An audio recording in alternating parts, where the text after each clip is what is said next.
Madalas maging biruan ang pagbebenta ng kidney sa tuwing may nais bilhing mamahalin. Pero ano nga ba ang tunay na halaga nito? Sa katotohanan, ang pagbebenta ng kidney ay isang uri ng organ trafficking. Ang organ trafficking ay ang ilegal na pagbili at pagbenta ng mga organ ng tao. Madalas ito ginagawa sa pamamagitan ng panloloko o paggamit ng dahas sa mga taong nangangailangan ng pera. Maliban sa ipinagbabawal ito ng batas, mapanganib din ito para sa biktima. Paano nga ba ito nagiging mapanganib para sa donor?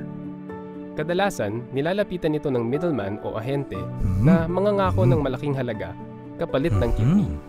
Bagong operasyon, may mga pagkakataon kung saan dinadaya ang resulta ng eksaminasyon upang magmukhang malusog ang donor para sa donasyon ng organ, kahit na mayroon silang umiiral na isyung medikal.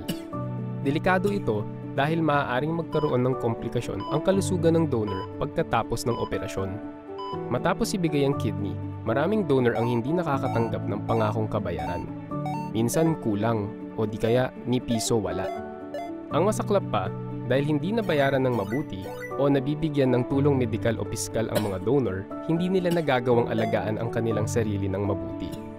Dahil dito, nagkakasakit sila. Ang organ trafficking ay isang krimen. Ang tanging uri ng organ donation na pinapayagan ay ang pag-aalay ng parte ng katawan na walang anumang perang tinatanggap bilang kapalit. Ang pagbibigay nito, kapalit ng pera, ay labag sa batas. Ang sino mang mapatunayang sangkot sa organ trafficking ay maaaring maparusahan ng 20 taon hanggang habang buhay na pagkakakulong at multang hanggang 2 milyong piso. Ang pag-donate ng kidney ay mabuting bagay dahil nakaliligtas ito ng iba, lalo na't kung ipamimigay ito sa mahal sa buhay.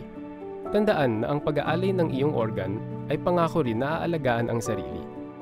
Bawat parte ng katawan ay importante, pagkat ang tunay na halaga ng kidney ay buhay. Buhay ng iba at buhay mo. Kung ikaw ay mayroong anumang impormasyon tungkol sa organ trafficking, ipaalam sa mga otoridad sa pamamagitan ng Action Hotline 1343.